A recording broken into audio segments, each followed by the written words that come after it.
Hi everybody, it's Dystopian Wars week here at OnTableTop, and we have two amazing prizes up for grabs. Our first prize is the Sturginium Skies 2-player starter set. For your chance to win, get your comments in on YouTube.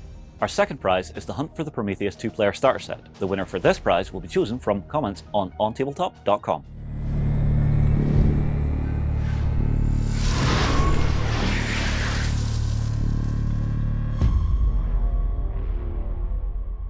I'm joined by Chris from Warcradle Studios. Hello. Who's going to be taking us through all that's new and exciting for Dystopian Wars, of which there is much to discuss. And we thought we'd start this week with a chat about how you get started with Dystopian Wars and the fact that there are two-player starter sets. So, Chris, it's great to have you here with us. It's always good to be here. And in the flesh for once, not just trapped in a screen, which is always exciting.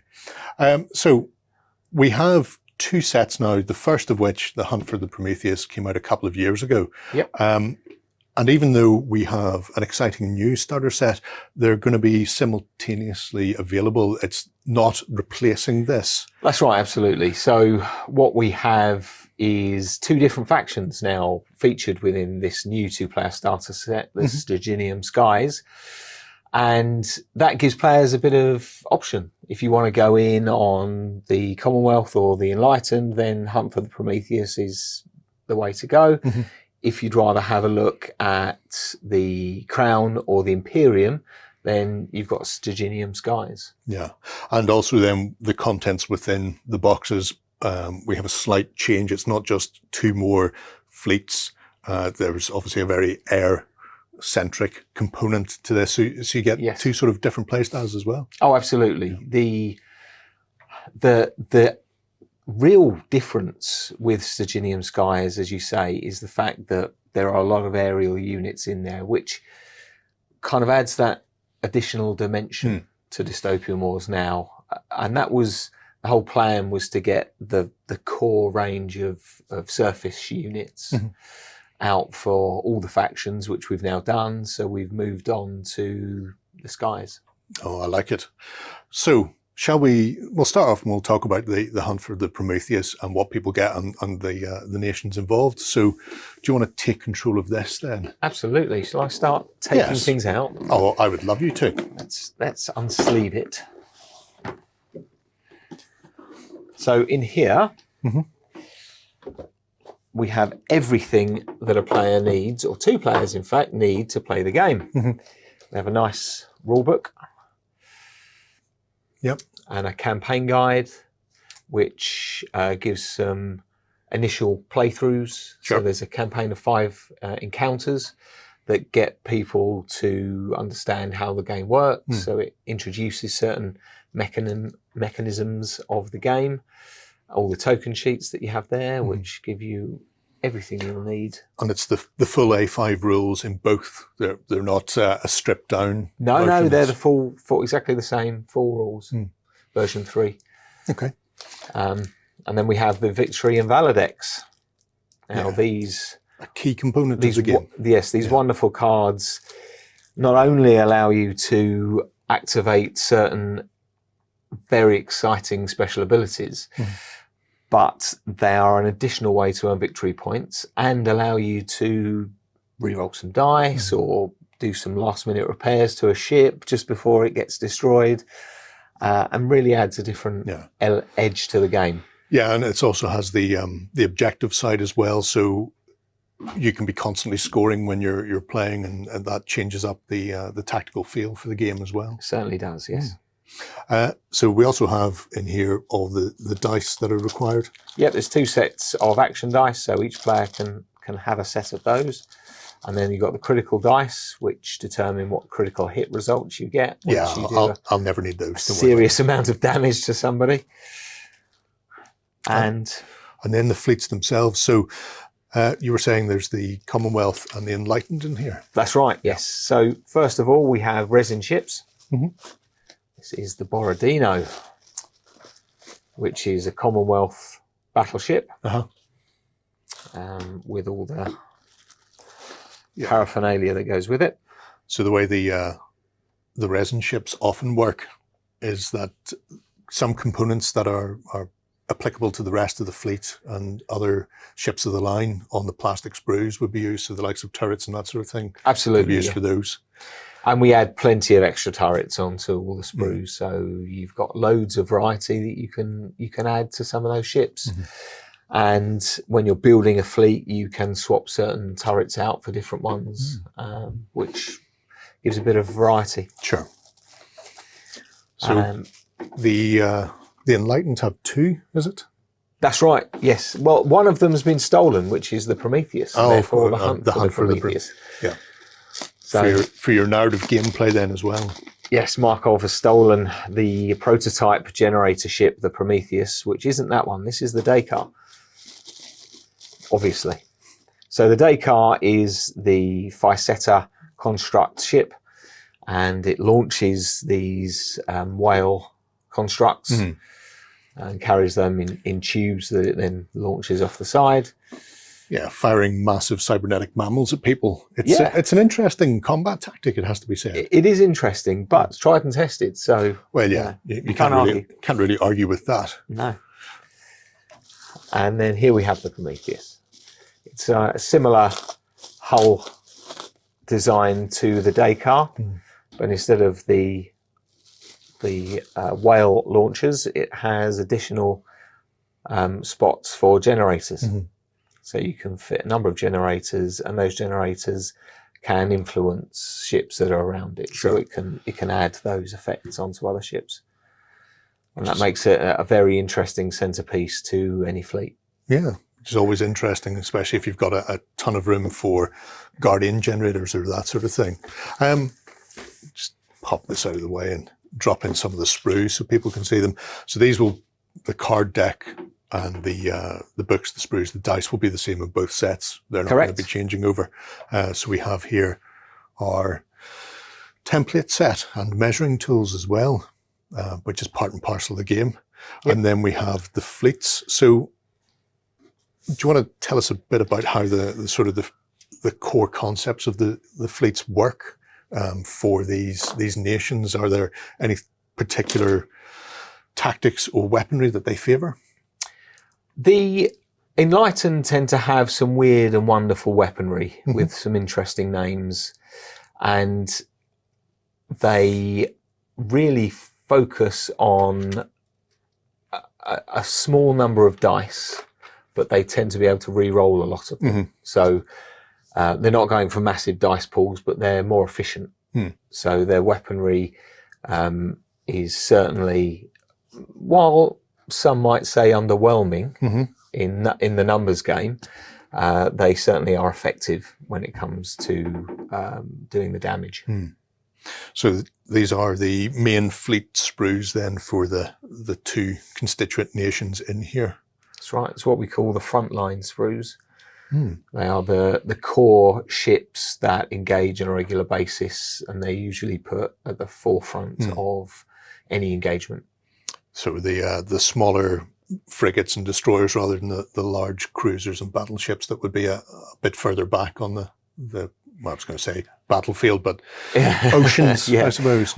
You'd have more what we would call support ships. So the carriers, the repair ships, some of the more specialised combat units with some weird and wonderful weaponry that kind of need to hold it back, whereas these ships are designed to just engage the enemy pretty much head on. Front and centre. So that is the Hunt for the Prometheus, which is a fascinating fleet. Myself and Justin have played through some games in the past, which you'll be able to find on the channel. And you can see them lurking at the front there, all shiny and bright and new. But there is obviously then the new beast on the board, which is Sturginium Skies? Sturginium Skies, yes. And this is, I mean, it's an amazing looking bit of kit right off the bat. Because I do love this artwork. It's gorgeous. Yeah, it just pushes all my buttons for being a huge fan of things like the Rocketeer as a kid. Yep. And anytime I see landing strips on top of massive dirigibles, it's got to be something interesting. And this changes up who you get fleet-wise as well. We're now looking at the Crown and the Imperium. Absolutely, yes. So the Crown have they've been around for a long time. They're very well established, as are the Imperium, and they're quite close together geographically, and have been fighting over some imperial, or should I say, some colonized areas, colonial areas. So these two nations have been sparring for decades. Yeah. And now we're seeing an evolution in the technology and a movement into aerial combat.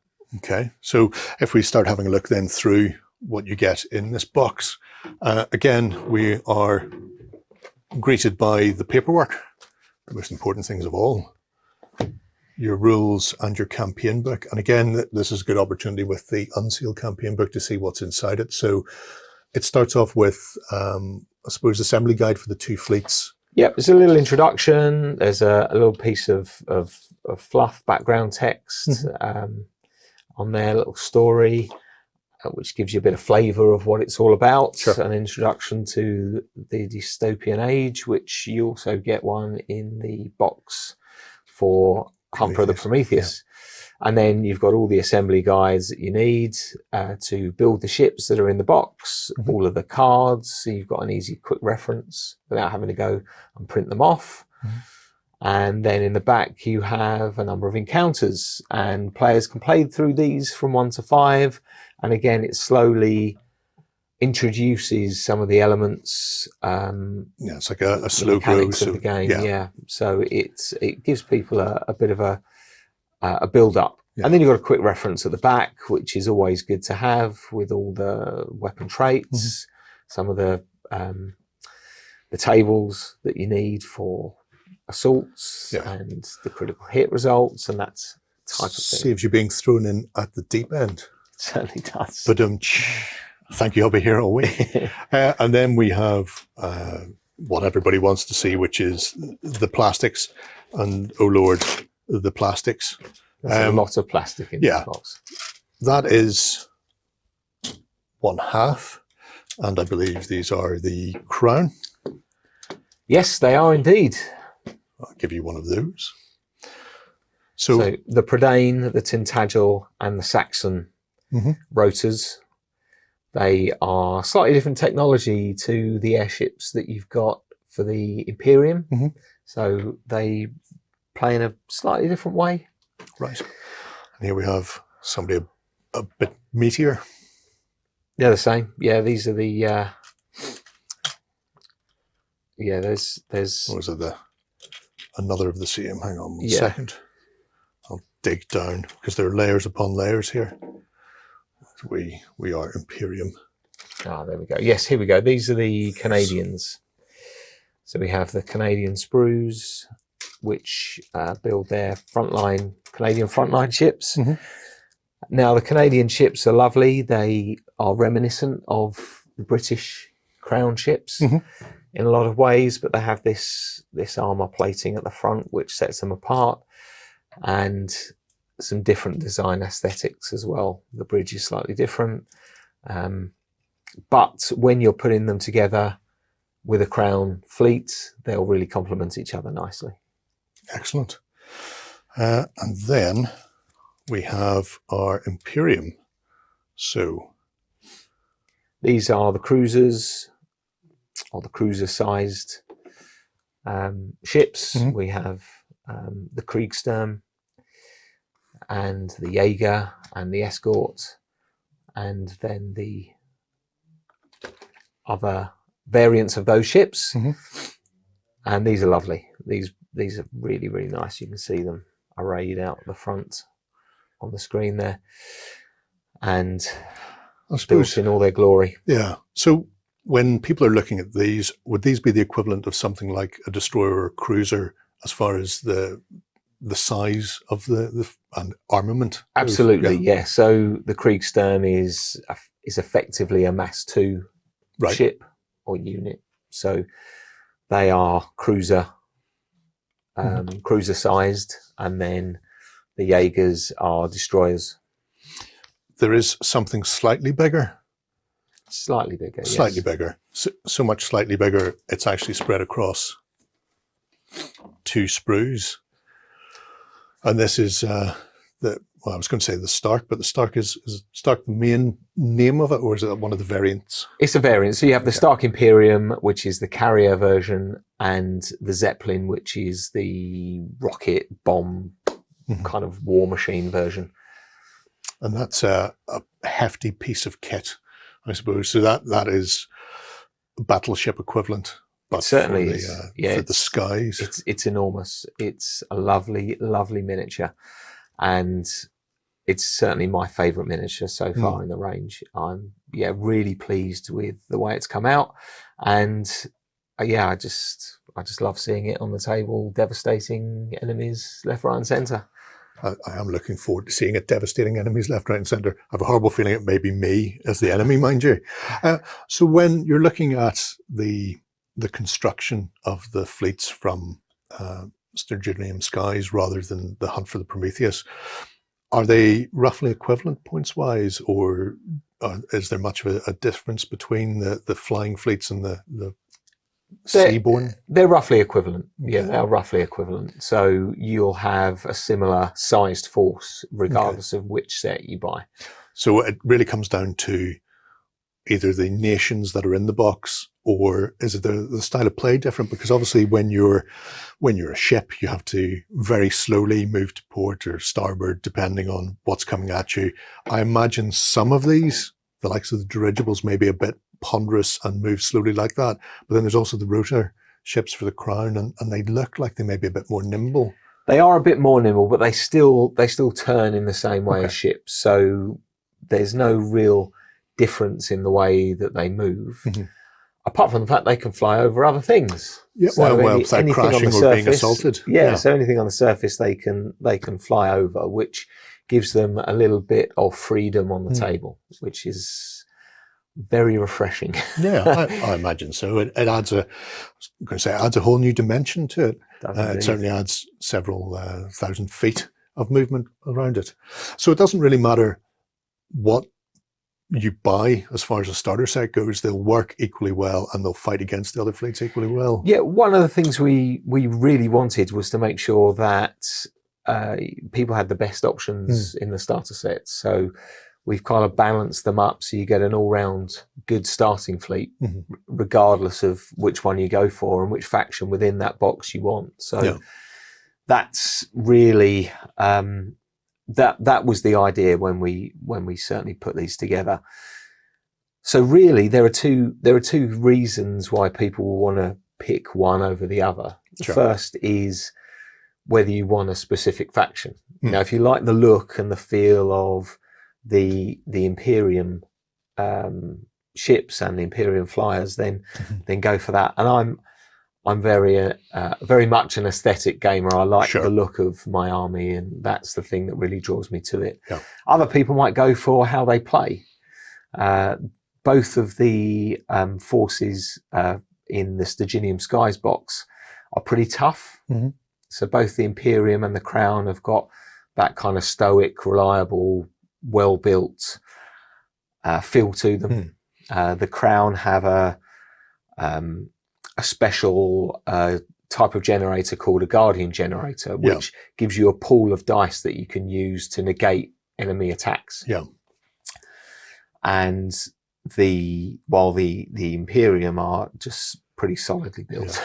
And it's funny, whenever I was looking at them, I was thinking, God, I hope they're not filled with helium, but I imagine they're not going to explode all over the place the minute they take a shot. No, absolutely. They're pretty tough. They're well armored, and actually there's a lot of safeguards and design measures that go into the construction of these very highly technical airships that ensures that they don't just blow up into a massive cloud of smoke at the first impact.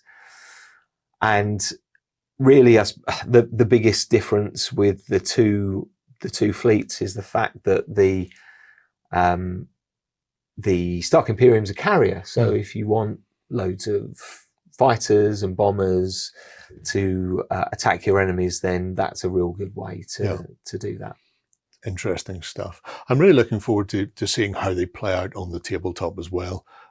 But if you're interested in finding out more, just stay tuned throughout the rest of the week, because we'll have a lot more in-depth videos about the fleets and factions, and you'll even have some gameplay videos so you can see us crashing these into each other.